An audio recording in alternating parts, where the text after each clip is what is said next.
안녕하세요. 저는 서울대학교 식물생산과학부에 입학하게 된 한현규입니다. 매우 기쁩니다. 중학교 때 서울대는 생각도 못했던 성적을 가졌었는데요. 이렇게 서울대학교에 합격하게 돼서 너무나도 행복합니다. 저는 마하겔로 씨를 친구의 소개를 통해 중학교 때 처음 알게 되었고, 차길령 선생님의 수업은 인터넷을 통해 고등학교 생활 중 매일 들었습니다.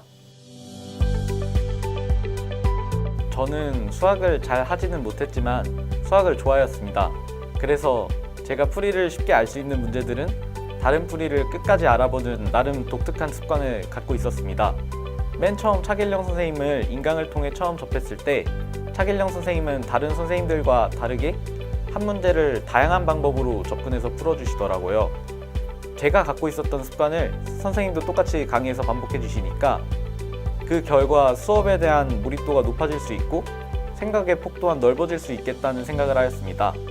그래서 차길령 선생님의 인강을 듣기로 결심하였습니다. 무엇보다도 차길령 선생님의 가장 큰 장점은 독특한 풀이와 간단한 풀이, 넓은 생각의 폭, 이 세 가지로 요약해 볼 수 있을 것 같습니다. 우선 저와 수학에 대한 관점이 비슷하셔서 저의 궁금증을 질문하지 않아도 인터넷 강의에서 명쾌하게 설명해 주셨습니다. 정말 강의만으로도 Q&A가 필요 없을 정도였어요.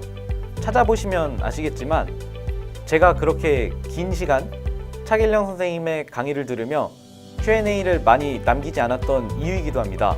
그리고 제가 생각해보지 못했던 전혀 다른 새로운 관점으로 문제를 접근해보기도 하셨습니다. 예를 들면 삼각함수를 이용하여 풀 수 있는 문제를 전혀 다른 관점인 벡터를 이용해서 문제를 풀어내기도 하셨습니다. 그리고 하나의 문제에 대한 매우 간단한 풀이를 알려주셨습니다. 이는 제가 수능에서 문제풀이 시간을 아낄 수 있는 계기가 되었습니다. 덕분에 이번 수능에서도 1등급을 받을 수 있었고요. 저는 수학을 좋아했기 때문에 다른 과목은 몰라도 수학에 대해서만큼은 책상 앞에 오래 앉아 있어도 전혀 지치지 않았습니다. 심지어는 어려운 문제를 맞닥뜨렸을 때 흥미를 느끼기도 했습니다. 그래서 상대적으로 시간적 여유가 있었던 시기인 고1 생활 동안은 하나의 문제를 오래 생각해보는 훈련을 하였습니다.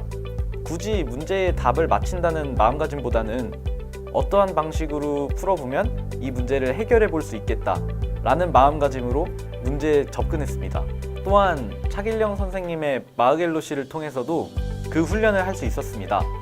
고2 때부터는 차길령 선생님의 마하겔로 씨를 집중적으로 들으며 수학의 기초에 대한 훈련을 충실히 하였습니다. 동시에 기본적인 계산에 대한 속도를 높였습니다. 마하겔로 씨 강의는 자세하고 꼼꼼해서 기본 개념을 쌓는 것뿐만 아니라 내신 대비에도 매우 많은 도움이 됐습니다. 특별히 다른 책을 볼 필요가 없더라고요. 고3 때는 차길령 선생님의 수능적 발상과 4점 유형 마스터 클래스를 수강하였습니다. 이 강의에서는 실전 응용력을 높일 수 있었고 하나의 풀이로 풀었을 때 다른 풀이로 검산을 해볼 수 있는 능력을 갖추는 데 큰 도움이 되었습니다.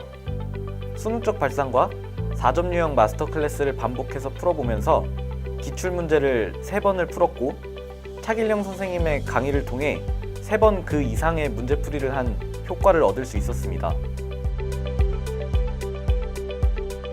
저는 슬럼프가 고1 여름과 고3 봄에 있었습니다. 이때는 아무리 문제를 많이 풀어도 풀리지 않았고 같은 유형의 문제에서 같은 실수를 반복하는 일이 되풀이되었죠.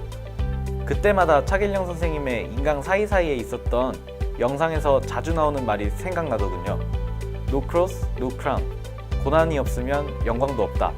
그 말을 생각하고 나서 제가 영광으로 가기 위한 고난일 것이라고 생각하면서 저의 영광의 그날을 상상했습니다.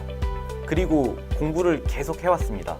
또한 학교 수학 선생님의 말씀이 떠올랐습니다. 고등학교 3년 생활 중 슬럼프가 오지 않는 사람은 없다. 다만 누가 그 슬럼프를 빨리 벗어나느냐의 문제이다. 그리고 그 슬럼프를 벗어나기 위한 가장 빠른 방법은 나 자신이 슬럼프임을 잊어버릴 정도의 많은 양의 문제풀이를 해야 한다 라고 말씀하셨습니다. 그 말씀을 생각하며 꾸준히 많은 양의 공부를 할 수 있었습니다. 중학교 때 공부를 하지 않다가 고등학교 진학 후 공부를 시작하다 보니 처음 시작은 친구들에 비해 많이 늦었었어요. 더구나 주위 친구들 중에는 과학고나 외고에 진학하려다가 아쉽게 떨어져서 저희 학교로 온 친구들도 많았습니다. 그래서 더욱 저는 위축될 수밖에 없었어요. 학교쌤들이 어려운 질문을 해도 그 친구들은 막힘없이 대답을 했으니까요. 그때 제 주위에서 조언으로 다른 사람의 행동을 신경 쓰지 말라는 말을 들었습니다. 어차피 대학에 진학하는 것은 다른 사람의 영향이 아닌 순전히 저의 노력에 달린 것이기 때문이라고 하더군요. 그래서 저는 저 자신에게 후회가 남지 않도록 최선을 다해 공부했습니다. 물론 하루 종일 공부만 할 수는 없기 때문에 중학교 때 친구들과 했던 구기활동도 횟수를 줄여 참여하였습니다. 지금 여러분이 이 영상을 보게 된다면 아직 늦지 않았다는 것을 깨달았으면 좋겠습니다. 여러분이 원하는 대학에 가기 위해서는 좋은 머리가 필요한 것이 아닙니다. 저와 같이 공부에 대한 진심과 노력이 있다면, 그리고 차길령 쌤의 강의와 함께라면 여러분이 꿈에 그리던 대학에 진학할 수 있으실 것입니다.